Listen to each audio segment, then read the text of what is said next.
लोकसभेच्या निवडणुका घोषित झाल्यापासून उरण तहसील कार्यालयात अनेक वेळा अधिकारी व कर्मचारी उपस्थित नसतात। त्याचाच अनुभव शुक्रवार दिनांक 12 एप्रिल रोजी आला। शुक्रवारी एकही अधिकारी व कर्मचारी उरण तहसील कार्यालयात उपस्थित नसल्याने कार्यालयीन कामकाजासाठी आलेल्या नागरिकांचे प्रचंड हाल झाल्याने तीव्र संताप व्यक्त केला जात आहे। तहसील कार्यालयात शुकशुकाट असल्यामुळे शासकीय कामकाज ठप्प होते। तहसील कार्यालयातील पुरवठा विभाग, निवडणूक विभागाचे आणि महसूल विभागाचे दरवाजे बंद होते। त्यामुळे शासकीय कामासाठी आलेल्या नागरिकांचा वेळ, पैसा आणि श्रम वाया जात आहे। सरकार म्हणते विजेची बचत करा, पण उरण तहसील कार्यालयात शुकशुकाट असताना देखील विजेचे दिवे, पंखे सुरूच होते। त्याची गार हवा कोण खात होते? उरण तहसील कार्यालयाचे वीज बचतीचे महत्त्व कळत नाही का? उरण तहसील कार्यालयात इन्व्हर्ट सेक्शन मध्ये उपस्थित महिला कर्मचारीला विचारणे केली असता तहसील कार्यालयातील अधिकारी कर्मचारी लोकसभा निवडणुकीच्या कामकाजासाठी व्यस्त आहेत। तुमची कामे 15 मे नंतर होतील असेही उत्तर देण्यात आले। लोकसभा निवडणूक असली तरी उरण तालुक्यातील नागरिकांची शासकीय कामे सुरळीत पार पडावी म्हणून प्रत्येक विभागातील अधिकारी व कर्मचाऱ्यांनी उपस्थिती ठेवावी आणि कामकाजाचे नियोजन करावे अशी मागणी उरण तालुका आरपीआय उपाध्यक्ष शिवाजी ठाकूर यांनी तहसीलदार उद्धव कदम यांच्याकडे केली आहे। त्यामुळे जनतेची कामे सुरळीत पार पडतील।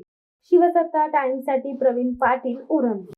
दे धडक बेधडक वृत्त देणाऱ्या आपल्या शिवसत्ता टाइम्स न्यूज चॅनलला लाल बटन दाबून सबस्क्राईब करा आणि बेल आयकॉनला क्लिक करायला विसरू नका।